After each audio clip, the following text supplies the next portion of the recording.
Assalamualaikum warahmatullahi wabarakatuh. Sebelumnya, perkenalkan nama saya Olia Fioni Cici Fresia dengan NIM 210606171 dari Prodi Ekonomi Pembangunan Fakultas Ekonomi. Di video kali ini merupakan video pemenuhan tugas untuk pelajaran statistika lanjutan pada semester 3 saya untuk pertemuan minggu ketiga. Di sini ditugaskan untuk menjelaskan materi statistika pada bab 12, yaitu tentang teori pendugaan statistik. Baik, langsung saja kita masuk ke dalam materinya. Nah, pada bab 12 ini, bagian statistik induktif, saya akan menjelaskan subbagian teori pendugaan statistik dengan 8 submateri. Yang pertama, yaitu pengertian teori dan kegunaan pendugaan. Kedua, pendugaan titik parameter. Ketiga, pendugaan interval. Keempat, kesalahan standar dari rata-rata hitung sampel. Kelima, menyusun interval keyakinan. Keenam, interval keyakinan rata-rata dan proporsi. Ketujuh, interval keyakinan selisih rata-rata dan proporsi. Kedelapan, yaitu memilih ukuran sampel. Selanjutnya, di dalam teori pendugaan statistik, di sini penduga tunggal sebagai fungsi unsur populasi, di mana X bar atau SD sama dengan fungsi dari anggota populasi, yaitu X1, X2, X3, sampai dengan Xn, di mana X bar sama dengan 1/N AXI, atau X bar sama dengan 1/N, N ini merupakan sampel, dan sigma penjumlahan dari anggota populasi, yaitu X1 tambah X2 ditambah X3, seterusnya sampai dengan Xn.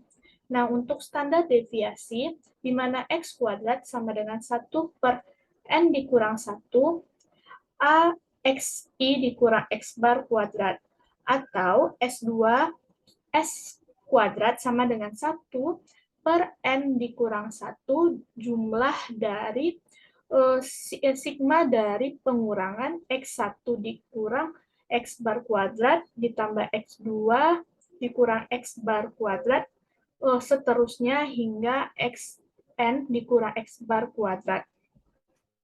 Dan di sini ada kurva dari penduga tunggal sebagai fungsi unsur. Nah, di dalam teori pendugaan statistik ini memiliki beberapa sifat penduga. Yang pertama yaitu penduga tidak bias. Di dalam penduga titik dikatakan tidak bias atau unbiased estimator jika dalam sampel random yang berasal dari populasi, rata-rata atau nilai harapan atau expected value dari statistik sampel sama dengan parameter populasi atau mu, atau dapat dilambangkan dengan EX bar sama dengan mu. Nah, di sini terdapat perbandingan kurva perbedaan dari penduga bersifat tidak bias dan bersifat bias. Pada kurva A, ini merupakan penduga yang bersifat tidak bias. Nah, di sini persamaannya yaitu EX bar sama dengan mu. Jadi, titik EX ini sama dengan titik mu-nya. Namun, di dalam penduga bersifat bias, EX bar sama dan mu-nya ini tidak sama atau berbeda, berada di titik yang berbeda. Selanjutnya yaitu sifat penduga efisien atau efisien estimator. Dan ini adalah penduga yang tidak bias dan mempunyai varians terkecil atau EX kuadrat dari penduga-penduga lainnya. Dan ini merupakan gambar dari kurva sifat penduga efisien, di mana EX1 kuadrat lebih kecil dari EX2 kuadrat. Nah, selanjutnya yaitu sifat penduga konsisten atau konsisten estimator. Pengertiannya yaitu nilai dugaan atau X bar yang semakin mendekati nilai yang sebenarnya. Mu dengan semakin bertambahnya jumlah sampel N. Jadi semakin besarnya jumlah sampel N, maka semakin tinggi titik puncak dari kurva tersebut. Jadi begitu sebaliknya, jika N-nya kecil, maka titik puncaknya akan menurun. Selanjutnya, saya akan menjelaskan submateri pendugaan interval. Nah, pendugaan interval ini memiliki definisi, yaitu suatu interval yang menyatakan selang di mana suatu parameter populasi mungkin berada. Nah, rumus dari interval pendugaan ini merupakan P, di mana parameter populasi ini berada di nilai batas atas dan nilai batas bawah keyakinan. Untuk mencari nilai batas bawah, yaitu S dikurang ZS X, dan kalau untuk mencari nilai batas atasnya itu S ditambah ZSX. Jadi perbedaannya kalau untuk mencari batas bawah dia dikurang, kalau mencari batas atas dia ditambah. Dan sama dengan C, berapa probabilitas atau tingkat keyakinan di dalam persamaan tersebut. Nah, ini ada contoh untuk menentukan jumlah sampel setiap stratum. Nah, pada gambar ini terlihat untuk interval keyakinan 95% terhubungkan dengan nilai Z antara min 1,96 sampai 1,96. Jadi, untuk nilai Z ini dia berada di batas bawah min 1,96 dan di batas atasnya 1,96. Nah, ini dapat diartikan pada keyakinan 95% dari rata-rata hitung sampel X bar akan terletak di dalam kurang lebih 1,96 kali standar deviasinya. Sedangkan untuk keyakinan 99%, maka rata-rata hitungnya juga terletak di dalam kurang lebih 2,58 kali standar deviasinya. Atau di dalam interval keyakinan 99% memiliki batas atas dan batas bawah, di mana batas bawahnya itu min 2,58 dan batas atasnya itu plus 2,58. Jadi kita tinggal memasukkan saja ke dalam rumus interval pendugaan tadi. Yang untuk interval keyakinan 95% itu C sama dengan 0,95 adalah mu kurang lebih 1,96 tau X, dan untuk C 0,99 adalah mu kurang lebih 2,58 SX. Nah, ini ada juga terlihat luas kurva ini adalah 1, dan simetris sisi kanan dan kirinya luasnya itu sama, yaitu 0,5, dengan memiliki nilai C 0,95. Apabila kita bagi dua bagiannya simetris, maka terbagi dua, yaitu 0,4750, di mana ini kita dapatkan dari 0,95 tadi, nilai C-nya kita bagi dua. Nah, apabila digunakan tabel luas bawah kurva normal untuk probabilitas 0,4750, maka akan diperoleh nilai Z sebesar 1,96. Begitu juga untuk C 0,99, maka probabilitasnya adalah 0,99 dibagi 2, hasilnya 0,4950.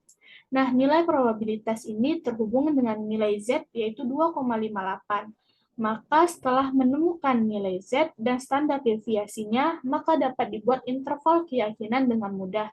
Misalnya untuk C sama dengan 0,95 adalah P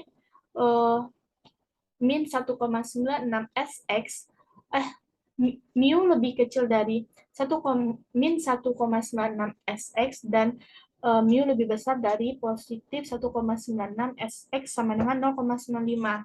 Sedangkan untuk C 0,99, P X bar min 2,58 SX, dan batas atasnya 2,58 SX sama dengan 0,99. Dan ini pada gambar di atas ini terlihat bahwa interval 1 dengan nilai rata-rata X bar interval 95 dengan rata-rata X bar 95 mengandung nilai parameternya, yaitu dan hanya X bar 96 sampai X bar 100, atau 5% interval saja yang tidak dari statistik yang mengandung mu. Jadi, interval keyakinan C sama dengan 95 dapat diartikan bahwa sebanyak 95% interval statistik X bar mengandung nilai parameter aslinya, yaitu mu dengan hanya 5% interval saja yang tidak mengandung parameternya. Selanjutnya, yaitu submateri kesalahan standar dari rata-rata hitung sampel. Di dalam kesalahan standar dari rata-rata hitung sampel ini merupakan standar deviasi distribusi sampel dari rata-rata hitung sampel. Kesalahan dari rata-rata Rata-rata hitung ini dirumuskan, dibedakan menjadi dua.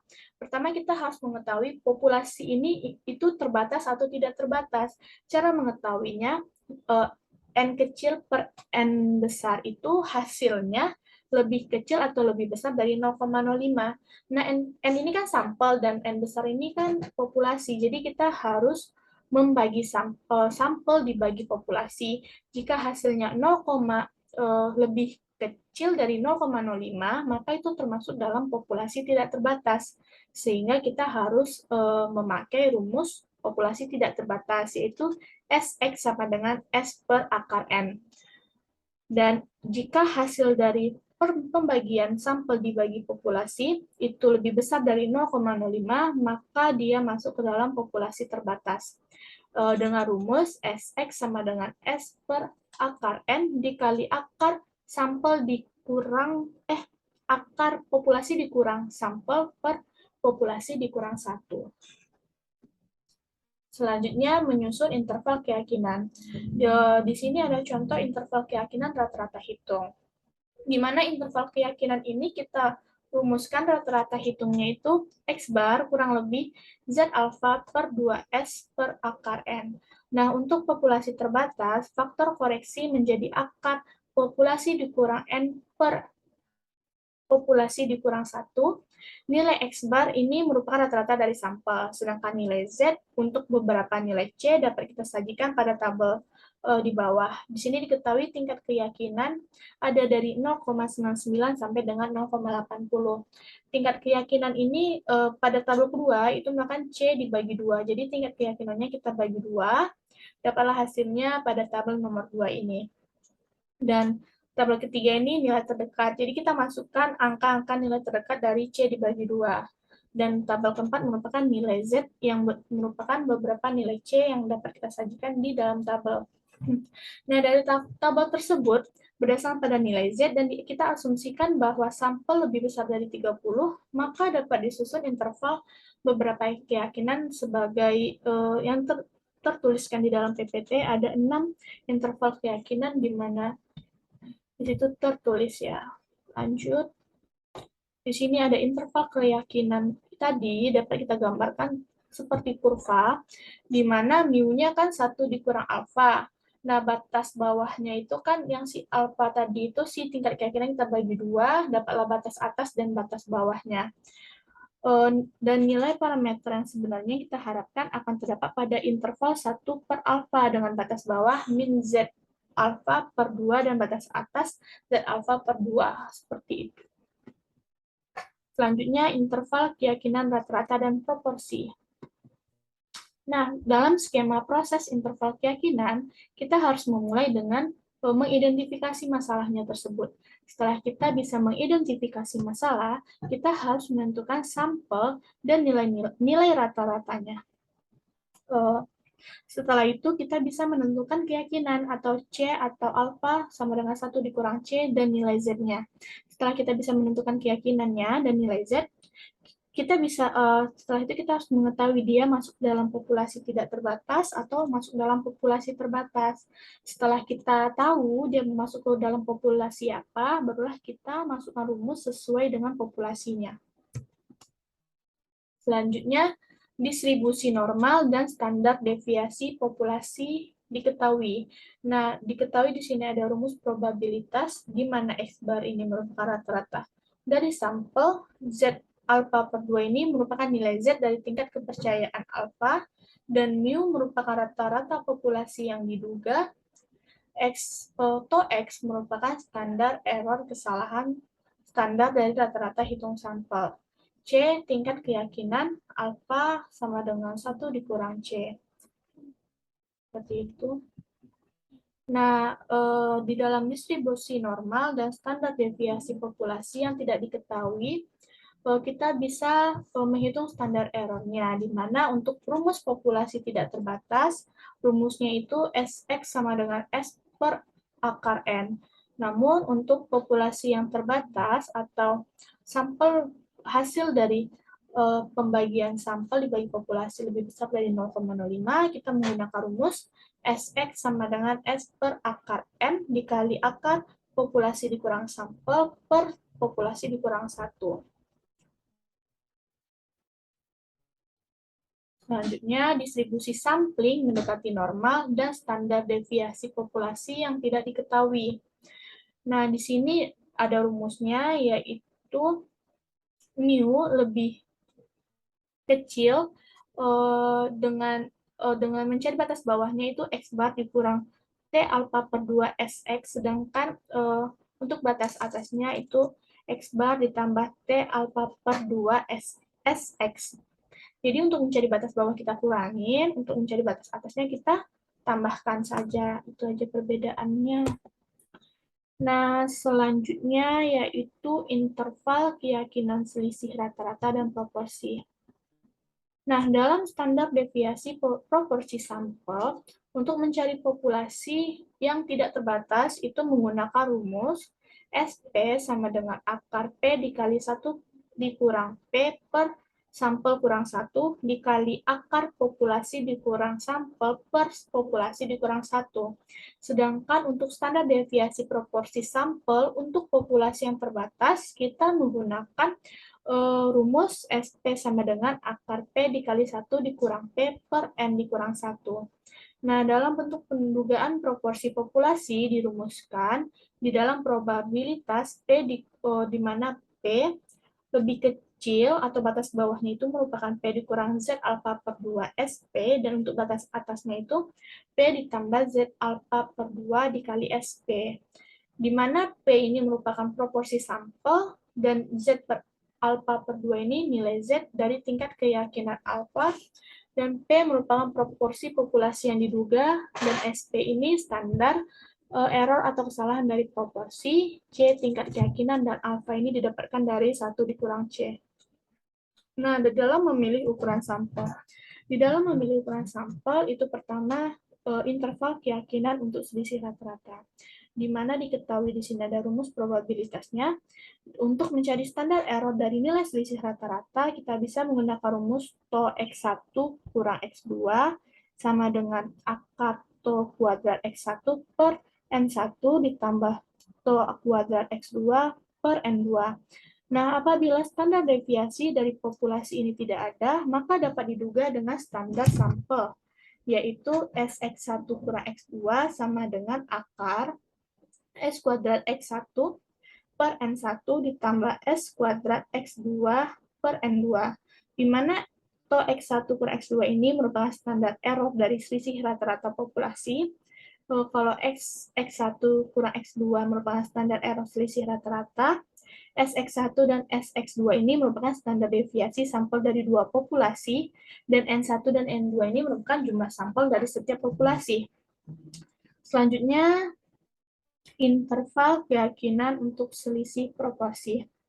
Nah, di sini ada rumus probabilitas di mana P1 dikurang P2 memiliki interval batas bawahnya itu didapatkan dengan rumus P1 kurang P2 dikurang Z alpha per 2 dikali S P1 kurang P2.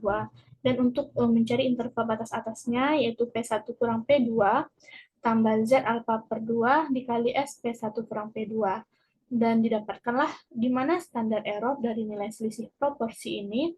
Untuk mencari SP1 per P2-nya, yaitu akar P1 dikali 1 kurang P1 per N1 dikurang 1 ditambah P2 dikali 1 per 1 dikurang P2 per N2 dikurang 1, di mana P1 dan P2 ini proporsi sampel dari setiap populasi.